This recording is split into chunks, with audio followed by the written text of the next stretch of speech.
I love what Uncle Steve's got up there, right? Greetings, salutations, right, Rattlers? It's the day after Florida Classic. It's not what I predicted, but it's also what I said would not be a surprise if it happened. I believe this season, the Florida Classic in itself, probably a microcosm of what this season has been in as in total, right? What's up, Uncle Steve? What's up, little baby? It's a disappointing outcome. I beg to differ with some things. We heard the post game, but we'll talk a little bit about that, right? Thankfully, we do the show the day after, not an instant reaction because that crash out would have been epic. But because, the season and pretty much over, and that game was a microcosm of the entire season, I think that gets us ready so that, we can go to the next phase. You already know what it's about to be. Fangs Up. Yeah, baby, you know what time it is. Now let's get it started. Are you kidding me? Unreal! While our HBCUs are mostly known for academic rigor, community, they also know how to turn up. Does he have it? Yes, he does!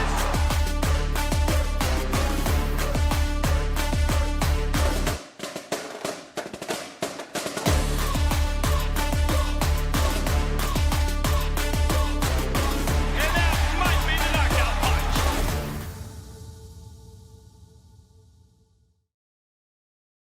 Greetings, salutations, everybody.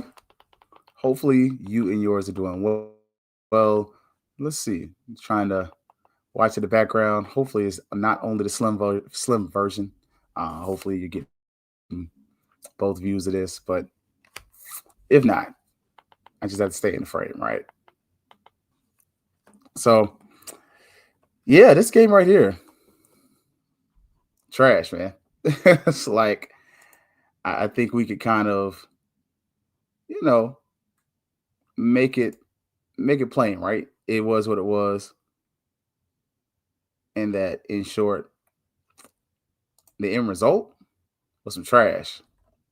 Like we could be nice about this, or we could just be honest about this. And man, that was 4 quarters of some mediocre football. But I will give credit where credit is due, right? Like all of the game wasn't terrible. A lot of it was, though, right? And I caught myself on a typo there, yeah, right. I think just kind of looking at the game, right, and being honest about what it was, and it's a FAMU shirt. We never gonna change that part about the show, right? This was not what you were hoping for it to be, right? Like it's below the standard. That's easy to say, but I think the biggest part of it was just that seeing so much of what we've seen throughout the season rear its ugly head again was aggravating. So I think that was crazy. Yeah, man. So tough loss. Yeah, B Start, really tough loss, man. What would I crash out over? The coverage at the end of the game. We used that coverage earlier. It didn't work. Had Nayron kind of covering a receiver. Fortunately, I believe Cookman dropped the ball, went back to it. That probably would have been the thing I might have crashed out over. Otherwise, that was it. For the most part, I kind of had low expectations, right? So, yeah, man. Oh, man. Okay, so I didn't get any of the oysters. I did serve. But I did get some of the pork. It was solid. It was good, man. Shout out to Big Country. If you're not familiar, social media, follow him. Big Country Cooking, I believe what it is. But yeah, man. He did his thing, man. So I think this is my frustration. We're back where we started. The little baby said, I know I slept good. Yes. I'm just saying, it was great, man. It was great. That tomahawks, caviar, lobster. Hey, man. I got 2 feeds. Hey, man. They do. So they have like the vertical thing going, and they have the other one. So trying to see how that works out, man. I like this one better than the vertical, but the vertical looks better on your cell phone. So trying to accommodate folks, as best as possible. So you're not wrong there. I got to hit a Wildcats for 365 years. Yes, or days. Sorry. Yeah, man. My wife doesn't watch sports, and the end resulted in her asking me, "What happened? Am I okay? Are you sure?" Yeah, man. Yo, I see you right there. And I had low expectations until I saw we actually should have won the game. Both coaches did nothing to win that game, man. Man, surely, man. Look, Stash Bros. I see you there. And so, yeah, same problems we've been seeing all season, man. And now it's a standard. You're not wrong. And I think kind of just looking at that game, right? The biggest frustration for me was that it was a microcosm of the season. Like it was something where, forgive me for looking over to the right, to the left. And obviously, I'll take a suggestion on that. Let me know about the dual feeds if we just shut it back down to one. We try to modernize the technology. So, but hey, it kind of is what it is. And for those who don't know what a microcosm is, it's kind of like when normally something is kind of represented in one moment, everything you've kind of gone through. And so, man, look, you ain't got to do that, Willie. But y'all earned a win. I can't take nothing that from you, man. We did talk big trash with Troy. We had a lot of fun, but you can't deny what happened there, man. Next season, yep, one game left. Slow start, pressure, being productive with the run, 19 covering. Trash, man. Absolutely horrible. Also, though, if you are so inclined, look, Rattler Boosters, they're still in need of your membership. And I got to work next to St. Clair, man. That's my guy. I'll see what we got on Friday. But if you missed the show last Friday, we had some good people on there, man. And don't forget, we are still doing our race to $10,000. So if you are so inclined and you can, please donate to the track team. Just trying to help them out, man. Trying to get 10K. We were about I got to double check our number. We got 10% of the way there. So anything we don't get over that 10% by the end of the year, we'll make sure we get in there over there and do our best to get over that number. So yeah, man. But before we do that, there's a good thing on this, right? Thank goodness this is the day after Florida Classic. Volleyball team, SWAC champions. Like I don't know how else we sell that to y'all. The SWAC champion FAMU volleyball team started out the 8 seed, then they won it. That was awesome. Like, I think for a team that we were actually, if you're like me, probably more concerned about not meeting their standard, to come over and say, no, the standard is still the standard. That's what we're talking about. Where a lot of individuals, including myself, was like, yo, this ain't the season we used to having. And then you kind of looked at the end and it was like, but the end of the season's still coming. And then the end of the season came and you had a winning streak. Thank you. Back-to-back SWAC champions from a program that's honestly in a rebuilding season. Like, that's the crazy part. FAMU volleyball is in a rebuilding era right now. And to rebuild and then follow that up with a conference championship, yeah, man, there's a difference there. Like, there's a difference. I knew they were young and just needed to find their way. They hit their strides just in time. In the right time. Like, I'm with those others.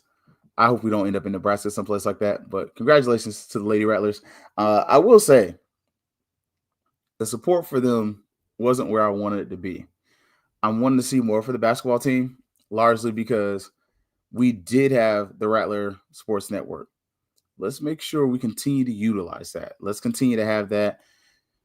Shout out to Brian, everything he's doing, Vaughn, the OG. Look, I got a picture with the OG. Look. I don't know if y'all can see it. Look, I got pictures with famous people. Hold up. I don't know if y'all can see it. Let me see if y'all can. Let's see if I get one where I don't. Wait, there we go. I'm smiling this one. Look. I got a picture with the FAMU Hall of Famer and Kelvin Rozier. Don't do that. Don't play with me. I know famous people, boy. Like I got picture with a FAMU Hall of Famer, Albert Chester, and Kelvin Rozier. Look, look, I'm in there like swimwear. Don't do that. Let's see. We might have to give the camera a little get it back to where it need to be. Let's see if I got like a cloth or something. Y'all are gonna hate me on the little small view, but for some reason I did that and the camera hated every piece of it. There we go. I don't know if I actually put it too close, but for some reason it cleared up. So, but yeah, man.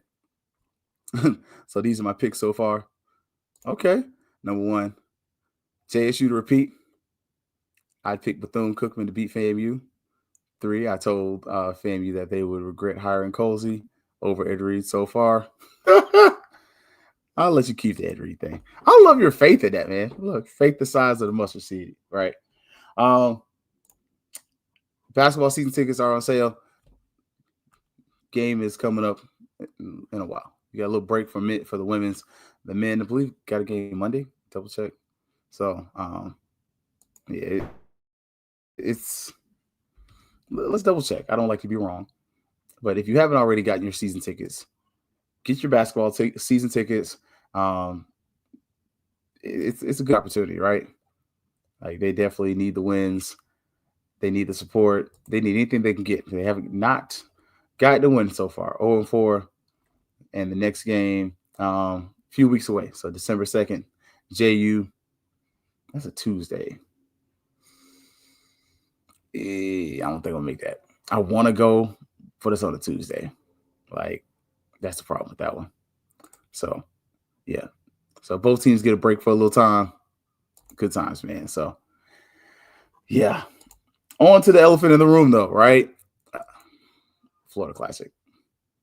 38-34. FAMU snatches defeat out of the mouth of victory. But you weren't leading for most of the game, right? Not at all. For the most time, Cookman was up. Like, you won the toss, you deferred. Cookman gives you an early turnover. Our second game in a row that I believe where we get an early turnover and you do absolutely nothing with it. So, how do you feel about that? That's how you feel about that, right? But that was frustrating. And I'm with you. Like, I felt like that was triggering. I think I'm probably gonna stick to the one feed next time. I liked it for the people on the cell phones, but y'all just got the deal. Like sometimes you just gotta cut it down stuff. Negative FAMU, they should watch what they do and make a decision. Hey man, just saying. What's up, Kev Tally? But the first offensive drive, FAMU fumbles themselves. I'll say this: RJ wasn't terrible. He was solid.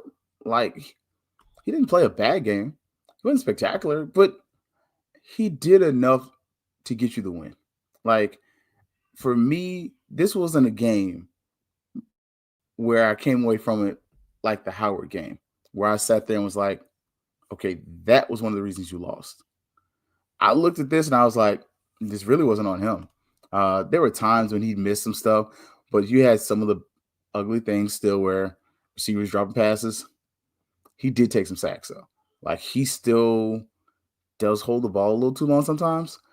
But as far as he should have one interception. Outside of that, he was solid. Like, wasn't spectacular, wasn't bad.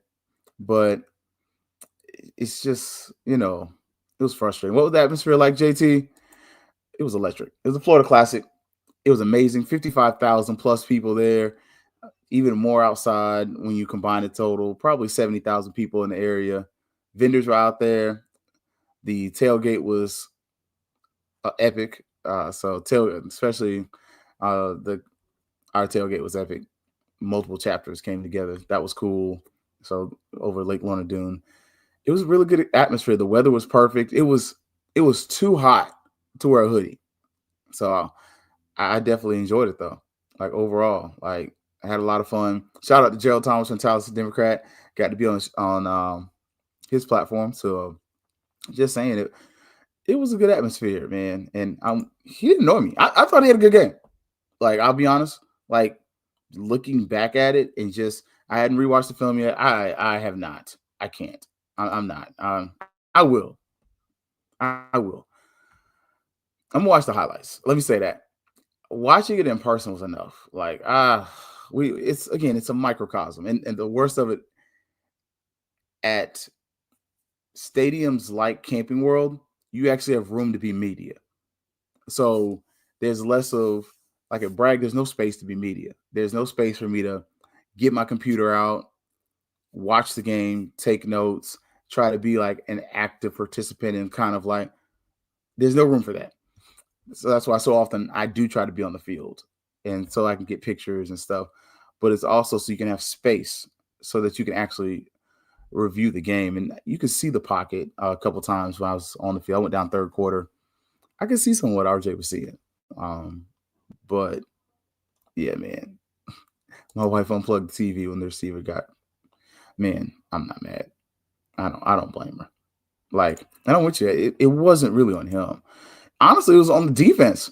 And just kind of looking back through here, like our tackling was butt cheeks, but it's been trash all season. So I think that was kind of why, again, for me, when I was watching the game and I came up with the episode title, it was Microcosm. That's the only thing I could give you because this has been a problem all season and you've done nothing to fix it. I think that was the frustrating and the aggravating part of this, right? I'll make it tall for y'all. Like, it was the fact that we've seen the same thing over and over and over again. And it almost seems like there are no adjustments that are being made. And even personnel wise, it was the most asinine defensive calls I've seen. Like, our defense, I don't discount that these kids want to win. I completely discredit the concept and the idea that we're putting them in any position to be successful. That was evident from the first quarter to the fourth quarter. I don't know what we're doing, but for some reason, we're married to a bad concept. And just kind of when I looked into going into the second quarter, like our offense was sluggish still. Wasn't always because of the quarterback. A lot of it was the play calling. I went back and I saw, I thought we got to a place where we figured out that Franklin is a running back that I won't say he enjoys contact. That's might be a misstatement. Doesn't shy away from contact. Why is he still taking side steps as your running back from the shotgun opposed to running downfield? Because he gets ahead of steam. Very few teams have tackled him this year. And I just noticed that it's a complete misuse of talent. Like, you have weapons on this offense, right? Ace has a couple drops, but you have Wilcher. You have this guy. You literally have 3 or 4 offensive targets that can do something for you. And I don't think we did a good job in this game of doing that. Like, and exactly. That's where I'm at. Like, y'all know me. I'm the biggest person to call out quarterbacks. I did this with Musa. I used to run his QBR every game just because I was like, all right,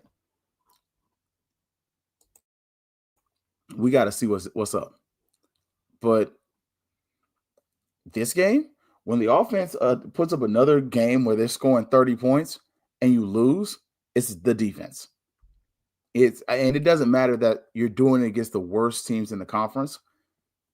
It's the fact that your offense seems to have figured something out to where if the defense can get some stops, then that can happen. And the other piece of it is at the beginning of the game, you're not doing anything to help the defense. You're not scoring early. You're not doing anything but anything. Like you're almost, well, you're trash. Because the play calling sucks. Like a lot of it was horrible play calling at the beginning of the game. It just didn't work. Like, And I don't disagree with you on this. I do think that RJ could be the quarterback of the future. I don't discredit that. I don't discount that. I don't think the kid's not good. I think he's got talent. But again, I said that at the beginning of the season. I said that what you're doing is you're playing a game of attrition, going through a season of attrition. And I think that was frustrating, right? I'm gonna let you have that. I'm not gonna have the argument with you today. I got we'll get to that kind of conversation in a minute. But then going into halftime, another time where you get the ball with more than 20 seconds, more than 10 seconds, you take a knee. You're losing at half and you take a knee. Like, I don't understand what you're protecting.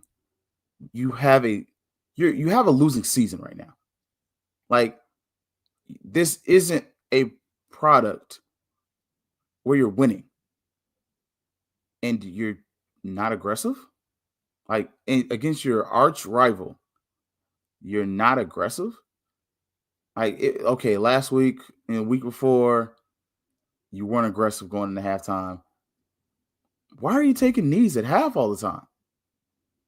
Like, couldn't get that question in. Too many people in the media room. If there's a call tomorrow, we're getting that question in. Why are we taking knees at halftime? Going into halftime. It doesn't make any blessed sense. It's really too conservative. Especially when you missed a field goal. If you gotten yourself into a field goal position there, that's 40 points. 40 points would win you the game. Would have won you the game. Like, it's the small stuff. Like, I was listening to the Johnson C. Smith's coach talk post game, Coach Flowers, and he was talking about the moments are what matter. And when we were looking at FAMU, the moments are what mattered. It was the multiple big plays. It was the multiple missed tackles. That's what cost you the game. It was the fact that for most of the game, Cookman actually has pretty good field position. And your special teams wasn't special, but the kickoff team did pretty good.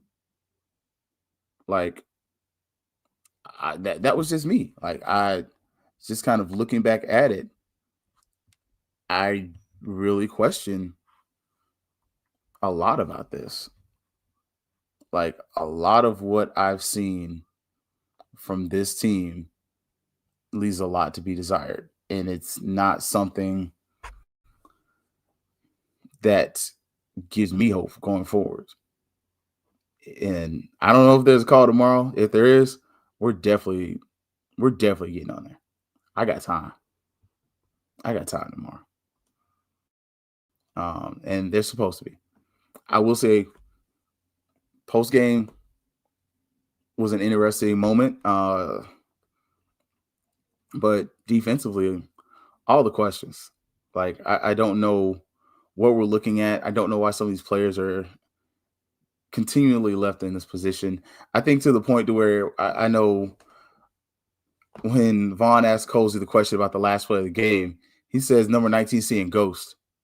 And that's just very nice and educated way of saying, I don't know what the heck that kid did. I don't know what he did. I can't even explain that. And that was his nice way of not throwing that kid under the bus. I will give Colsey credit. He did a good job for that.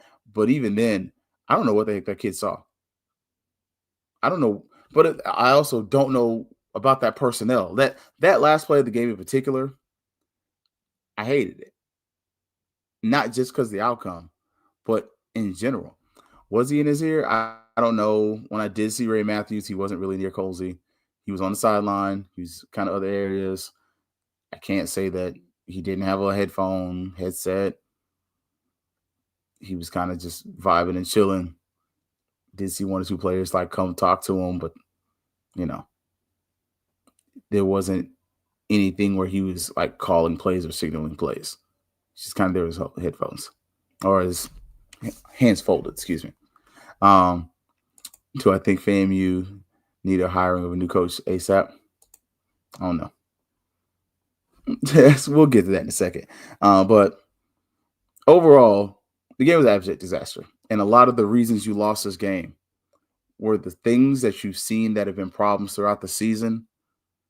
A lot of them never got fixed. And you played against a coach who really tried to lose the game. Like, Cookman should have salted this game away really early in the fourth quarter. Then they start throwing it. Nobody knows why.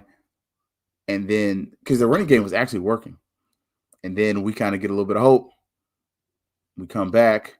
They're still kind of overly aggressive. Then FAMU makes some plays. FAMU takes the lead. Like, it was not a well-coached game by either side. I'll leave it there.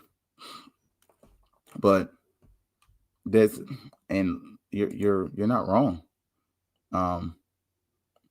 They effed us over too, though. But it was even. It was even. Like, I can't even act like crazy like that. It was pretty even. But yeah. And I don't understand why he doesn't have help over the top. I've been calling for that all season long. I don't get it. But end of the day, you lose 30-34 in the biggest game of the season. And in the game that you said you couldn't lose. You said there's 2 games you can't lose. Homecoming and the Florida Classic. And you lost the Florida Classic and you didn't have the lead for the majority of the game. Nuts. Like, just freaking crazy. And I think the worst of it was it's a time and a place where you had 7 wins last year. You won a championship the year before. You got grace. Then this season, you have to fight to get 6 wins. Otherwise, you're going to end up with 5 wins, which is now you've gone from having a championship season to having just a winning season, which that's acceptable, to a losing season. That's not acceptable. And now you open up the conversation for people who are saying, hey, it's time to go. And I think that is the frustrating part for anyone who's watching this program, is that you've opened the door for that conversation. Exactly. From 12 to 7 or down to 5. You know I wasn't going to say that number between 7 and 5. That's a disappointment. And that is a show and a display that the program is going in the wrong direction. Like, meanwhile, our friend up the road won a playoff game. That's another problem, because now it's the optics. Because you have a fan base that is used to winning, that is watching a son of FAMU win. And let's call a spade, right? Yeah, no, I got time today. I'm not going to argue the Ed Reed thing. Whoever wants to argue that, y'all can argue in the chat. He's unproven. I don't argue about unproven people. But Quinn Gray came off of a 6-6 season, another 6-6 season, and has followed it by a run in the NCAA playoffs. He just defeated Valdosta State. Valdosta State has a first-year head coach. Nobody's going to care about any of that. Nobody cares, because nobody's going to look at that data and look at those facts. All they're going to say is, you're losing, he's winning, he went to FAMU, we want that. End of story. That becomes the new conversation piece. And it's valid. And the problem is now you're going to have people who are going to be willing to make stuff shake. Because football is that important. Because if you're currently looking at it right now, again, we said this before, you need 1,000 season ticket holders in general. I don't think you can find 1,000 people who would buy FAMU season tickets right now. and miss me with the buy tickets anyway vibe. This is an economy where things are tight. Like, you got people working Lyft and Uber Thanksgiving break because, hey, I'm outside. I ain't got nothing to do. I might as well make some money. And you're going to ask those same people to sacrifice hundreds, if not thousands of dollars plus driving. Like, nobody's going to pay to watch a loser. I'm sorry. I don't care how many of y'all love Shadur Sanders. I will never be a Cleveland Browns fan because they're a losing team. They're a losing product. And unless they get to a place where someone like him is winning, I'll cheer for them. But for the simple fact that I know their history, I'm not cheering for them. Because nobody wants to be associated with losers. And right now, buying season tickets and just saying, hey, I bought tickets, but I'm staying home, you're associating yourself with losers. That's why the conversation is coming up, because now you're trying to get people back. And when you are starting to make that conversation happen, and the conversation becomes, hey, you have a FAMU alumni that has been everywhere. Like, unfortunately, let's compare the two, right? Let's compare 3 or 4. You got Woody at Cookman, played in the NFL. Well, he played at Cookman, played in the NFL. He's coached other places. Now he's coaching at Cookman. He won the Florida Classic. Okay. Let's compare that to, I'll compare that, Reed. I'll do that for you. Played at UM. Was kind of like an operations manager for UM. Got a head coaching job. Didn't last. Coaching high school. Okay. James Colsey. Played at Florida State. Got drafted for baseball. Didn't really play football. Did a little, not a lot, right? Coach in Canada. Didn't have a great record, but he's got coaching experience as a head coach. Came to FAMU, on the staff, won a championship. Been head coach at FAMU, one good season, one bad season. Abject disaster. Quinn Gray played at FAMU. Played in the NFL. Played in the NFL in Jacksonville too. Local team. Success there, playoff success. Coached in high school, had success-ish. Like, Lincoln had a nice run with him. At the end, Lincoln wasn't great when he left. And I say that as a Lincoln grad. Coached at FAMU. Wasn't a great experience as an OC. Wasn't horrible. Goes other places in the SWAC. Has some success at those places as OC and quarterback position. Goes to Albany State. First season 6-6. Second season 6-6. Third season winning record. Defeats perennial powerhouses, even though they have a first-year football coach. That matters. You can't sell me Valdosta State. And anybody who wants to sell me the rabid fan base of Valdosta State, you've never been. They play in a high school stadium. Same crack you have on Cookman is the same crack that you should have on them. Anyways, I digress. So now, what are we saying? When we're comparing you to other coaches and the record is the record, when people are starting to say, we want something different, they don't care so much that the other people are better. They just don't want you. That's the truth of it. Like, and it's not Keith. I'll say it just like this. I want him to succeed. I want him to win. I recognize the stuff he's trying to do. But I also notice that when I'm listening to people and they're asking me about the coaching stuff, half of it is they just don't want you. Is he comparable? Like, would you compare what Holmes was for FAMU basketball to what Matthews might be with FAMU football? I'm just asking for the people. Look, Sarge, go ask your question. I got time. But honestly, I think that's what happens when you lose these games. You open the door up to where it's not just that we want a better coach. We just don't want you as the coach. And that's what you start getting with people. And they start reaching for the closest straw that looks like success.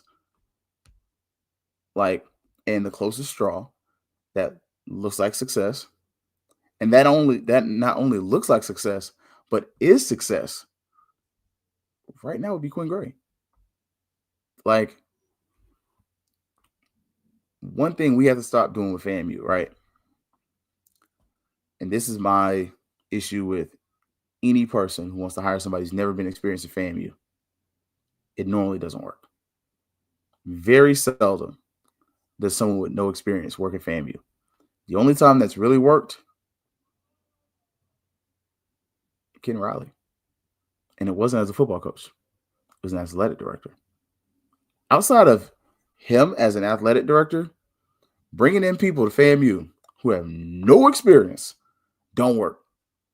Like, Coach Beal didn't have college experience, but she was a winner, and she had connections to high school. I love Coach Pressure, and they were close against UCF. That game wasn't as bad as it could have been, but the experiment hasn't worked. The bowling coach experience didn't work. Like, normally it don't work. Occasionally it do, but much to Hollow's point, you need winners. When you bring in proven winners to FAMU, they do better. Charlie Ward's going to be interesting. And I think the fact that he has experience at the high school level in a championship, well, successful experience, that matters. But it also matters the staff he brought in. Coach Laz is amazing and is connected. And that's something you can't discount when you're bringing in coaches that are less proven, them having people that can overcome that achievement gap. Like, because all of a sudden, I can put you with somebody that knows the ropes, but the fact that you're inexperienced doesn't hurt as much. Like, thank you, JT. We need program builders and winners. And he does. I said it before. I think we look better than we did last year under Crary. And I think the game looks better. Like, I think if Crary was back this year, you would have made some shake. Like, I think that's going to be a huge thing to see. But you need program builders. That's why, if you ask me personally, I definitely, if a change were to come, right? Not saying that it is. I'd love a Quinn Gray, but I'm okay with waiting a year for it because it seems like he's comfortable waiting for his opportunity. I love Maurice Flowers too, though. And again, I think he's a program builder. I think what Quinn has shown you real quickly is that he can turn a program around too, though. Like, and thank you. That matters. Like, that matters. And same thing with Quinn Gray. His dad was a famous football coach, like, known in South Florida. Like, I'm just saying. And thank you. Like, the team looks different. And he's had time to recruit, which he had an advantage. Staff-wise, he had an advantage that I don't think Crary had as far as just knowing people. Not saying Crary didn't know people. He knew people. But it made a difference for FAMU basketball. Coach Ward having that connection across the street and in other areas. Say how much ever you want to hate them over there. Some of your success this year will be because of those relationships that extend over there. And I think the big thing for this, right, and this is my big frustration with this experience with our current coach, and make sure you like, share, subscribe. Y'all know that. Tell a friend. We need as many people. We are at 400 subscribers. Thank all of you. One more 100, and we'll be at the 5 number, which is a magical number just for our cost. But you open the door up for doubt. And I think that's my biggest frustration with this, because coming into this, I didn't have a lot of doubt. I didn't have a lot of concerns. I fully expected us to have a winning season, preseason. I will be honest. I jumped off the boat against Howard. Like, I don't know if the 7-3 guy's going to rejoin the team. That's going to be interesting. I don't disagree with that. But I will say, there's something to say that if you can get some of these kids from Florida, I think that helps you out, because I'm not going to say a lot of our kids are overlooked, right? And not saying that Florida's devoid of talent, but you do have your Mount Verds. You do have those, heck, even here in Orlando, you have several schools. I mean, over there where Brian is, Orlando Christian Prep. You have Oak Ridge High School here in Orlando. They have a great, phenomenal basketball program. Like, let him build the team a little bit. And I think the difference between the two, right? And this is why we're frustrated with Colsey more than we will ever be with Charlie Ward and FAMU basketball. You won a championship. You're coming off of a championship program, and FAMU football has multiple championships. Like, there is no rafters and brag. There is no sign telling you how amazing this program is and how rich this tradition is. There is nothing. It's just the knowledge that the fans have of what FAMU is, and we share it. But there's nothing that says X amount of times SIAC champions, X amount of times MEAC champions, one time SWAC champions, one time Celebration Bowl, X amount of national champions. There's nothing there at Bragg that says that. But what's understood doesn't need to be said, right? That's a championship program. Now, should it be celebrated? Absolutely. But we also see that you're under the radar, and you're in a hot seat because you've invested a lot as a fan base into making this succeed. And when we're listening to recruiting, we're hearing these recruits come in, but then we're looking on the field and we're seeing the same guys on the field. And we're hearing from parents in social media blasts. Ain't no DMs or nothing on spaces. And they're like, no, he's not playing the best players. Now, whether that's jealousy or not, don't know. But the truth of the matter is, when you keep seeing the same guy get burned over and over again, you start looking to the left and looking to the right like, okay, why is the same guy on the field? And he might not be the best. He might be the best. But if he is, you got to support him different. And I don't think, again, we're putting players in a position to succeed. We're going to look at it that last play tomorrow. Look, y'all know Uncle Steve's supposed to be on. We got a surprise guest who we're trying to get on. I got to see. If we can get him on here, that's going to be something. Shout out to Penalty Talk for helping making that move. But we're trying to get a special guest for y'all. What you are doing with this program is something that, in the era of the transfer portal, very fixable, much faster than a lot of people think.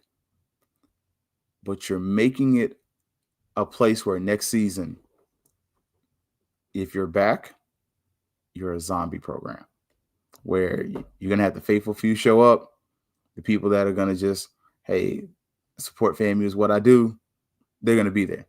You're going to get a homecoming crowd, but your classics are going to suffer. The OBC with a sorry FAMU team, it's not appealing. That screams of 20,000 people. Like, the Florida Classic with a sorry FAMU team, I mean, Cookman might come out. We got 55 this year. You might get 40, 45. Like, again, nobody's going to watch a loser. And it's got to get fixed. Do I think a buyout happens? I did see the thing that y'all saw in the media. I do love, shout out to Uncle Steve. I love that he dispelled that quick.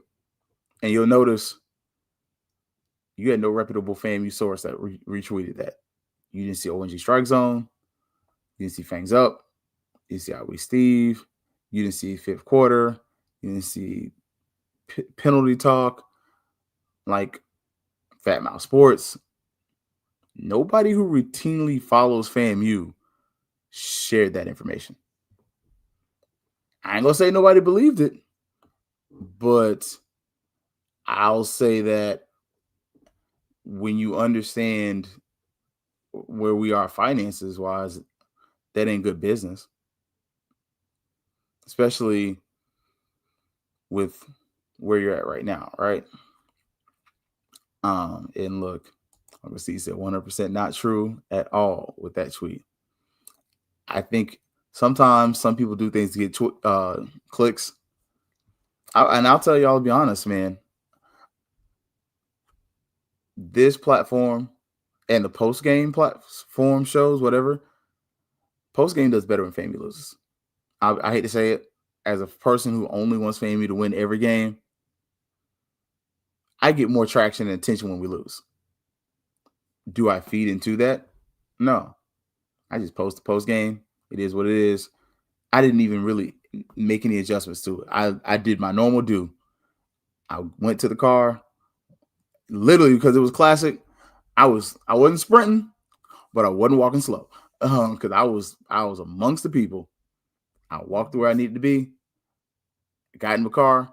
Once I got to the car and got to almost a law school and traffic stopped, uploaded the videos, went about my merry way. Like, just saying. Look, the way the street committee is, exactly. It's probably a bot from Nigeria. It could be. I will say this, though. I don't think you make any coaching decisions in the next 2 weeks. Just because I think that's a decision you want to give your advisor to the president and your athletic director the opportunity to sit down and talk with Marva about, like, business-wise. Hey, we need to figure this out. Is this the cost-benefit analysis? Is it worth paying this cat off? Or is it worth to say, hey, you know what? We're cool. You just know it's Celebration Bowl or bust next season. Like, I'm just saying, hey, look, baby, look, I try to tell you the truth, man. Look, even on the pick, I said as a homer, but I wouldn't be surprised if we lost. I know our situation. I doubt we move on from a coach in a year 2 of a 3rd-year contract. Most likely it's cheaper to keep him. It is. After Valley beats us, I wonder how everyone feels. I don't think it's a feeling thing. I think the feeling versus the reality is 2 different things, right? The feeling is some things need to change.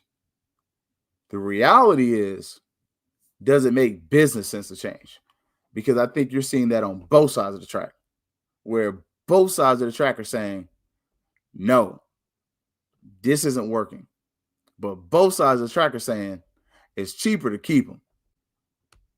This is a business decision to keep this person. Where Norvell said, FSU said Norvell safe, I think FAMU is going to end up saying the same thing because it's a business decision and you got to do what's right for business.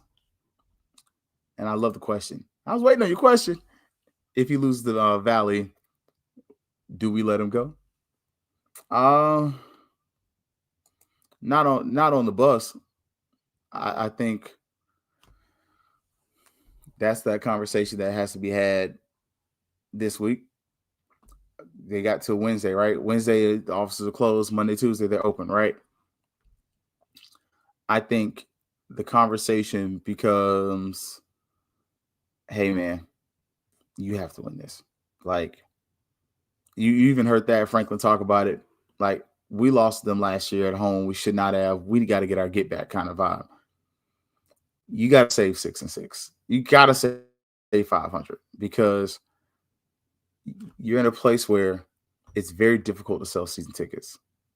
And I think the only way you do make this something where they are sellable and you retain them is that we're building for the future. And that honestly will be my pitch. If you're going to keep Coach Colsey, the stories we're building for the future. It's not that he's going to do this, you're going to go to the Celebration Bowl and you're going to go back to get the classic. I think it's bring back Bragg.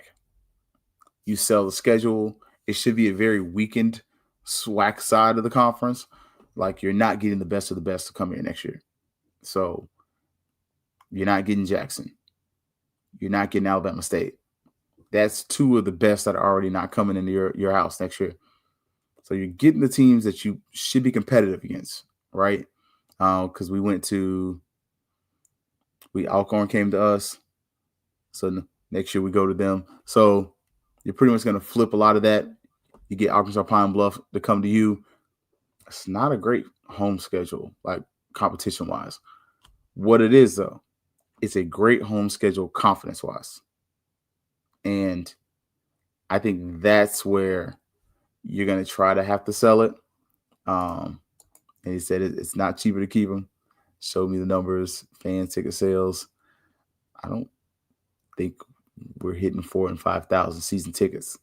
And that's only my only thing. Like, if basketball made money the way it could, if any of the other sports produce revenue, I think that argument's a little different. But I think when you have, and you're not wrong about the number of people saying they're not renewing their season tickets. Like, that number ain't small.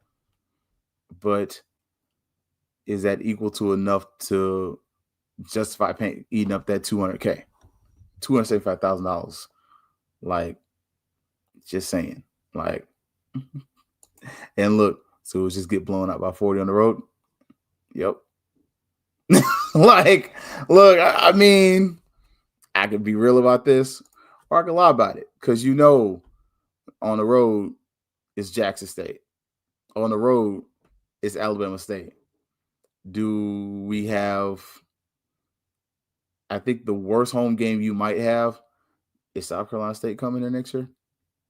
That I don't know for sure on that one. That's kind of like back of here thinking that we have that game. I don't know if we still do. But I do think they're going to be in the tank. And I think that's where, again, they got to do the cost-benefit analysis. How many season tickets did you sell? We still haven't got that data. Like, data matters. Like, if you got 5,000 season tickets and you're speculating that you're going to lose about half of that, yeah, a move's got to be made. But if you're saying we only hit 1,000 season tickets and half of that's not going to buy in, it don't become worth it, because then that's money you take away from the other programs potentially. So it's just, one of those games for me where in the end it's got to make business sense. And sorry about that. I'm trying to figure out. Oh, it's Mr. St. Clair. So I'm hit him up. Like, so we definitely want to sell season tickets with the new Yahoo and sorry, with the new AD.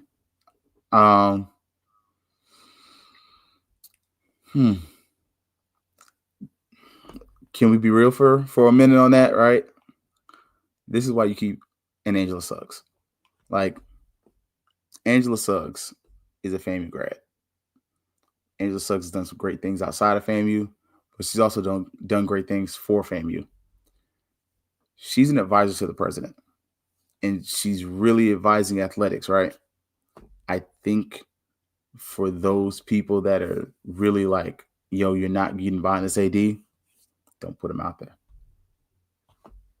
Just let him be the guy that writes his name on the contracts and chills out. Let the face of the program be your athletic director, be your golf coach, be your baseball coach, be your volleyball coach, be Charlie Ward.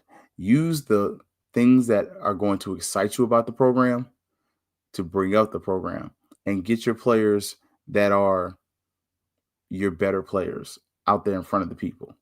Like, that's how you kind of have to get that, because it's going to be a problem. And the bigger problem, all good coaches will be hired, so we might as well wait and take this losing season pretty much. That's another thing. I mean, if you were to buy out a coach, right? I didn't say which coach. Would you potentially have to buy out two coaches? Because everybody's contract ain't gonna say the same thing, right? Uncle Steve, I don't doubt that. I don't doubt that at all. So we kind of look at it as, oh, it's a $275 or $250,000. I keep saying 275 for some reason. I've been on that number for a day. But that could easily creep into a $300,000+ just to buy out coaches. And then you haven't given the new person their salary, which would be 200 or 225. So, and my thoughts on the money game with FIU, I mean, next season I wouldn't care. I mean, if I'm being honest, he ain't Taggart level for me. Like, and for those who know me, when Willie Taggart was at Florida State, I completely checked out. And Norvell's a Taggart level for me. I don't watch Florida State. I didn't watch any of the game on Friday. I have no hope in this team. I completely dejected from Florida State. I'm not completely dejected from FAMU, but I'm so rational it's dangerous. And I can't sit here in front of this microphone and tell you that next year, with what I've seen, that I expect to have a winning season. I can't say that. That would be a bald-faced lie. Until I see a schedule, and unless that schedule includes several cellar dweller teams, I can't tell you I think this team's going to win. I think if you ask me right now, I see a 5-1 team, maybe 4. I don't see a 8 to 10 win championship team. I see B2A against Jackson State. Depending on who Alabama State has a quarterback, I see B2A there. And if I'm being real, if you got another season where you play an Albany State too, I can see you losing them. I don't schedule an Albany State. I don't schedule West Florida. I see a lot of Division II teams that can beat FAMU as they currently stand right now. And that's the other part. I don't want Willie putting 60 or 70 on us. Like, and we're paying that ninja $200K. Ain't nobody coach of me is gonna go for that $250,000. And to be honest, you'd be surprised. That's probably on the higher end. So at the FCS level, FBS level, the salary range is different. Even Willie Simmons at FIU is making $700,000. So you kind of gotta square it off. And you go to some of those schools in the Missouri Valley and those conferences, it's comparable. So it seems like a low number, but go do a little checking. FAMU ain't paying peanuts. It's very high for the FBS level, and it's fairly competitive. And I think if you were to measure it, last time I did research, FAMU's paying in the top 20 at the FCS level. So I could be wrong, but last time I saw it was like 5, and TC getting 500.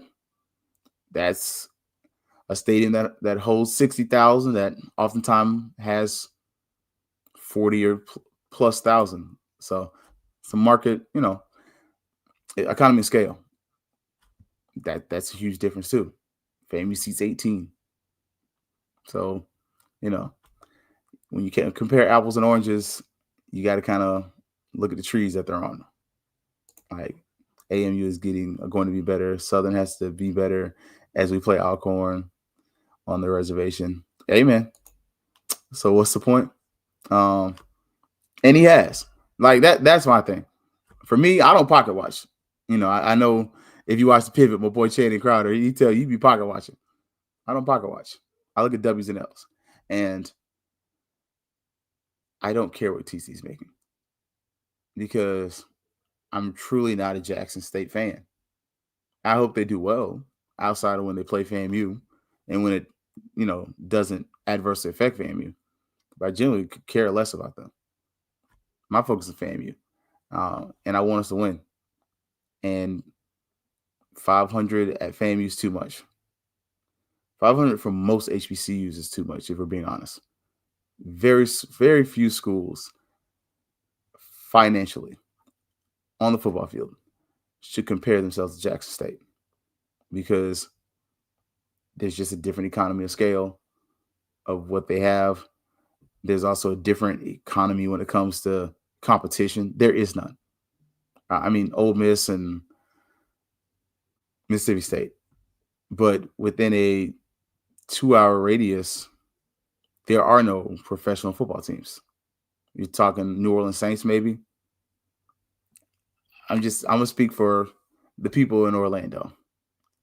From Orlando to Tallahassee, you're competing with at least 5 or 6 teams. So the competition is different too. So when you start looking at all that, that matters. But, let's not get too deep on that, right? And let's say, hey, coach making $400K, OC making 90. Look, and whatever school is doing for them, that's good on them. My focus is always FAMU. And that's me. And that's probably why it shows where it's at, right? Like our numbers are what they are. We focus on FAMU though. And we're going to keep focusing on FAMU. But just kind of going forward, right? Florida class will loss. I think as you kind of finish out, much to y'all's question about what happens against Valley, that's going to be an important question because I think a loss against Valley opens up that Pandora's box even further. Because right now, that box is open. Like, we'd be lying if we said there's no chance. Something happens there, there's a call being made to raise some funds. That's just my personal opinion. I got nothing on that. But I would not be surprised if you got to turn around against Valley. And I'm not wishing ill on anybody because the beauty of the Florida Classic is you might have just bought their football coach 3 more seasons, which if you're a FAMU fan, that's not the worst thing on the planet. I'll leave that there. So Connell Maynard's name should never come up for a coach at FAMU. I'll say this. Styles make fights, right? Like we all say that, right? I think stylistically, offensively, it fits. Personality-wise, no. He would not do well for FAMU at all. And that Valley game should not be close because we were scoring 30 on the board on bad teams. I would give RJ credit. He actually throws the ball downfield. We'll have 350 versus Valley. Yeah, man. Like, so, and Woody wasn't going anywhere regardless of the outcome of that game. This is contract here. Yeah. This was it.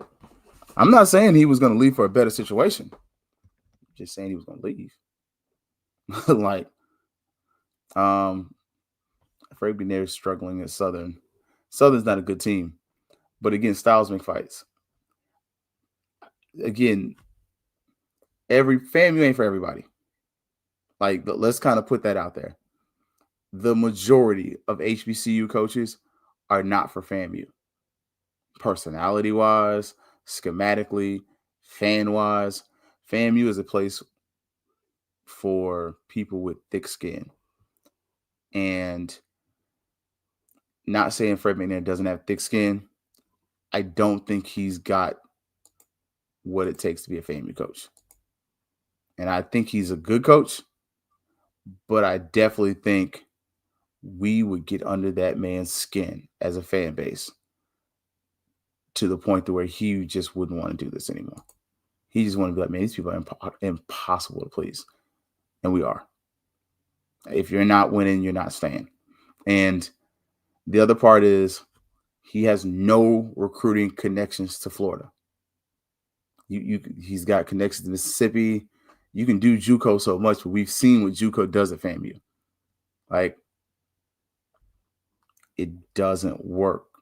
Same thing with I was trying to see with Connor Maynard.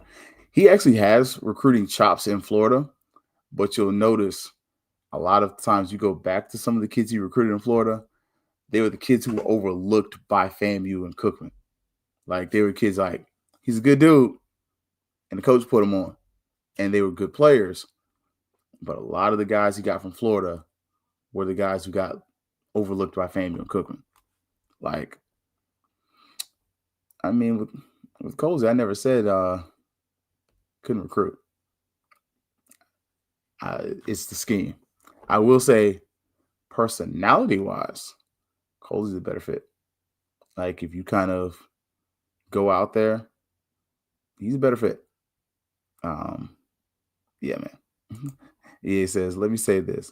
With all the shenanigans going on in sports, it would not surprise me if gambling may be going on with some players. Yeah, man. Too many consistently big plays, 1 or 2 plays all year. Yep. And BCC was almost on level 3 APR sanctions when Woody took over. Theus wasn't going to be so quick to move away from him. Hey, okay. I like that. It's been the same problems week after week. No change was made from the talent FAMU. It's like, and Colsey can't recruit.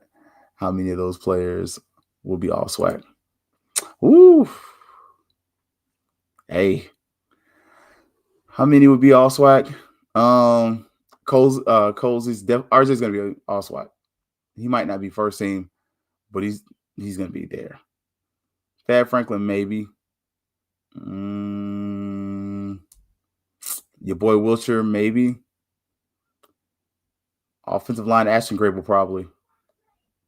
Defensively, maybe Nayron and Huggins. That's all I got. The kicker was probably going to be up there too. So I can give you 5. Like, he was going to be, but last couple games he's missed 2. So I can see 5 all SWAC guys. Just call a spade a spade. All SWAC don't mean all SWAC first team. I don't know if we go down to the third team, but I can see first and second at least. Like, at least 5. Because despite how we feel about it, a lot of people just see RJ stats and be like, I think he's got, 1 pick all season? Like, just saying. I think the players this year will be in the portal league. I think so too. I will tell y'all a private conversation I had with somebody. I said, hey, man, season's over. I'm waiting on Sunday morning, 11 o'clock, when all them dudes who ain't staying say they're going in the portal.